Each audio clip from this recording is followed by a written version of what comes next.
are going to learn about an interesting concept called lens perspective. This is an important idea in both art and photography, and it helps us understand how objects look different depending on how we view them.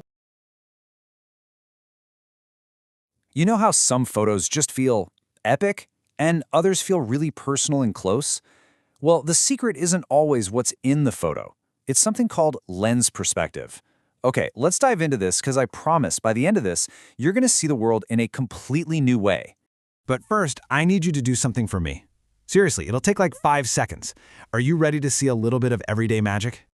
All right, let's do this. Go ahead and close one eye. Now hold your thumb straight out in front of you, as far as your arm can go. You got it? Okay, now keeping that one eye open, just slowly bring your thumb closer and closer to your face. So, what happened? Kind of weird, right? Your thumb looked like it was growing. It started out pretty small way out there, and then, as it got right up close, it just took over your whole field of vision. Believe it or not, you just demonstrated the entire principle we're talking about today. So that little magic trick you just did, it actually has a name. It's called lens perspective. And all it is really is the rule that explains why things look like they're changing size depending on how far away they are from your eyes or, a camera lens. What you just saw with your own eye is exactly what a camera sees. So this is the #1 rule. If you walk away with just one thing today, I want it to be this. Distance changes everything. That's it. Things that are closer look bigger. Things that are farther away look smaller. It sounds so simple, but it's literally the foundation for how we see depth in a flat picture. Now here's where it gets really cool. Artists, photographers, they don't just know this happens. They use it. They pick and choose different camera lenses to basically control this effect, to manipulate it to get a certain feeling. So let's take a look at the tools in their toolbox.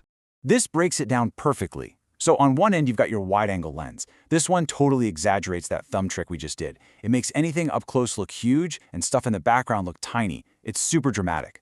Then you have the normal lens. This is basically what your own eyes see. Everything looks pretty balanced, pretty realistic. And on the other end, you have the telephoto. This does the complete opposite. It actually squishes everything together, it compresses the distance, so the background looks like it's right on top of the foreground. And this really gets to the heart of why it's so important. The quote says it all.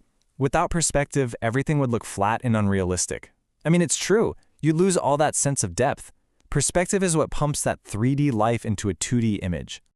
Okay, but this stuff isn't just for artists. I promise you, once you know what to look for, you're going to start seeing this effect absolutely everywhere. It's been hiding in plain sight your whole life. Just think about it for a second. Ever stood on a long, straight set of railway tracks and looked down them?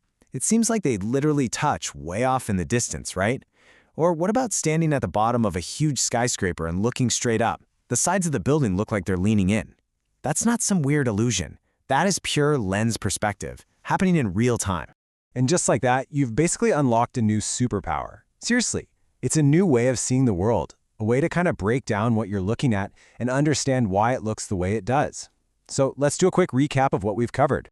All right, the big takeaways. First, what is it? Simple. It's just how distance changes how big objects appear to be. Second, why does it matter? Because it's the secret sauce that creates depth, realism, and even drama in pictures. And third, where do you find it? Absolutely everywhere. In art, in photos, and just looking out your window. And that really brings us to the big question. This isn't just some fun fact, right? It's a tool. So now that you can see it, now that you get the language of perspective, what are you going to do with it? Maybe you'll start taking way more interesting photos. Or maybe you'll just have a new appreciation for the incredible way our world is built. Either way, the next time you look at a movie, a painting, or even just the view down your own street, I guarantee you're going to see it differently. Analysis of the lens perspective shows how object changes appearance based on distance and angle. It helps create depth and realism. It is used in art, photography, and everyday observations. That's all for today. Next time you take a photo or draw something, try to notice how perspective changes what you see.